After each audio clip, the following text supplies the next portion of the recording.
Hi friends, Bangla গ্রাম ও কৃষি YouTube channel নতুন একটা ব্লগে সবাইকে স্বাগত। আমি আপনাদের ভাই ও বন্ধু আশিস। থাম্বনেল দেখেই বুঝে গেছেন ভিডিওর আলোচনার বিষয়বস্তু। আজকের ভিডিওর আলোচনার বিষয়বস্তু হচ্ছে বর্তমানে যেভাবে বেগুনের জমিতে ভাইরাস অ্যাটাক হচ্ছে, সেই ভাইরাস অ্যাটাককে কি করে নিউট্রাল করে বেগুন চাষ করতে হবে 2025 সালে, সেই বিষয়ে আলোচনা করব। আর তার জন্য আমরা কিভাবে জমিটা রেডি করব, সেই জমি রেডি করাটা নিয়েই আলোচনা করব। তো আজকে আমি দেখতে পাচ্ছেন কিছু জিনিস জমিতে ছড়াচ্ছি। এরপরে দেখতে পাচ্ছেন এখানে অলরেডি মূলো আছে। এই মূলোর জমিতে এটা ছড়িয়ে দিয়ে তারপরে চাষ করব। তো কি কি ছড়াচ্ছে এই ব্যাপারে বলি। আর জমি শোধন এবার দুটো পার্টে করতে হবে। এতদিন আমি একটা পার্টে জমি শোধন করেছি, এবার দুটো পার্টে জমিটা ঠিকঠাক করে তারপরে বেগুনটা লাগাবো। দেখুন, বেগুন লাগাবেন ঠিক আছে, হুট করে মনে হলো বেগুন লাগিয়ে দিলাম, তারপরে বেগুন হবে না, ওটা করে লাভ হবে না। ঠিক আছে, এখন যা পরিস্থিতি, এত রোগ ব্যাধি এদিক ওদিক থেকে আসছে, বিভিন্ন ভাইরাস অ্যাটাক হচ্ছে, তার মাঝখানে আমাকে এমনভাবে বেগুন লাগাতে হবে যাতে আমি বেগুনটা ঠিকঠাক পরিচর্যা করে বাজারে নিতে পারি। লাগালাম, কদিন পরে গাছ মরা শুরু হলো, কদিন পরে গাছ ভাইরাস হয়ে নষ্ট হয়ে গেল, সেইভাবে বেগুন চাষ করে লাভ নেই। তো চলুন দেখে নেওয়া যাক কী কী দিচ্ছি। মূল ভিডিওতে যাওয়ার আগে একটা রিকোয়েস্ট, যদি চ্যানেলটা সাবস্ক্রাইব করে না থাকেন তাহলে অবশ্যই সাবস্ক্রাইব করবেন আর লাইক করবেন, কারণ আপনাদের লাইকে আমার ভিডিও বানানোর অনুপ্রেরণা দেয়। এছাড়াও কৃষিকাজে যে সমস্ত ফাঙ্গিসাইড, পেস্টিসাইড, কীটনাশক ব্যবহৃত হয়, সেই সমস্ত কিছু যদি আপনাদের দরকার পড়ে তাহলে অবশ্যই যোগাযোগ করুন আনন্দ কৃষি উদ্যোগ। এছাড়াও সবজি থেকে শুরু করে বিভিন্ন ফসলে যে সমস্ত রোগ ব্যাধির আক্রমণ হয়, সেই সমস্ত রোগ ব্যাধি নির্ণয় করে তার সঠিক ওষুধ প্রয়োগ করা হয়। আনন্দ কৃষি উদ্যোগ, স্ক্রিনে দেওয়া নম্বরে যোগাযোগ করবেন।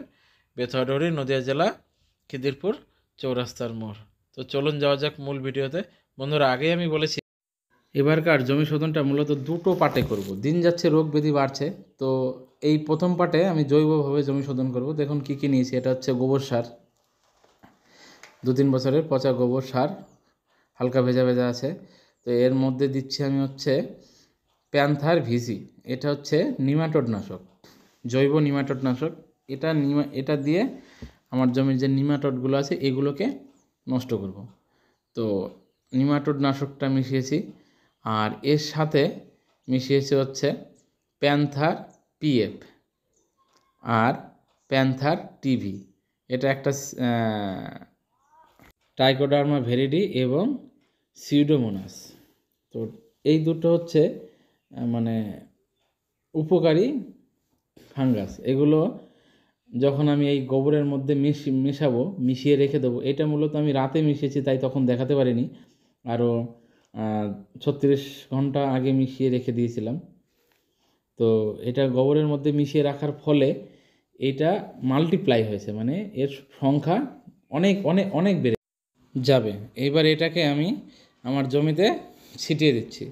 জমিতে ভালোভাবে এটা সমপরিমাণে চারিদিক দিয়ে ছিটিয়ে দেবো। 10 কাঠার জন্য এই মিশ্রণটা আমি করেছিলাম। এটা ছড়িয়ে দেওয়ার পরে এবার রোটাভেটার দিয়ে আমি গোটা জমিটা চষে নেবো ভালো করে। রোটাভেটার দিয়ে ভালোভাবে আমি যেগুলো ছিটিয়েছিলাম জমিতে সেগুলো ভালোভাবে মাটির সাথে মিশিয়ে দেবো, নিচ পর্যন্ত যাতে চলে যায়।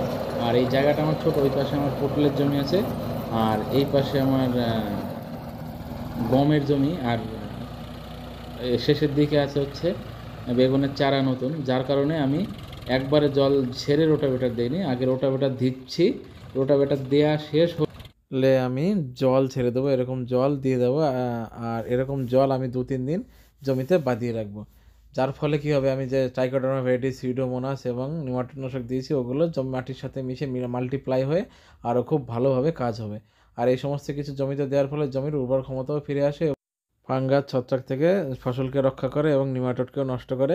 এইভাবে কিছুদিন জল বাঁধিয়ে রাখার পরে জমিটা শুকাবে, তারপরে আমি আবার চাষ দিয়ে, তারপরে আবার জল দিয়ে চারা রোপণ করব। চারা রোপণ করার আগে আমি আরেকবার জমিটাকে শোধন করব, সেটা আমি পরবর্তী ভিডিওতে জানিয়ে দেবো। আর আপনাদের কোনো ভিডিওটা কেমন লাগলো অবশ্যই জানাবেন আর কমেন্ট করবেন, সমস্ত চাষি ভাইদের মধ্যে শেয়ার করবেন। আর ওষুধপত্র দরকার পড়লে অবশ্যই যোগাযোগ করুন আনন্দ কৃষি উদ্যোগ। তাহলে সবাই ভালো থাকবেন, সুস্থ থাকবেন। আজকে এই পর্যন্তই, বাই।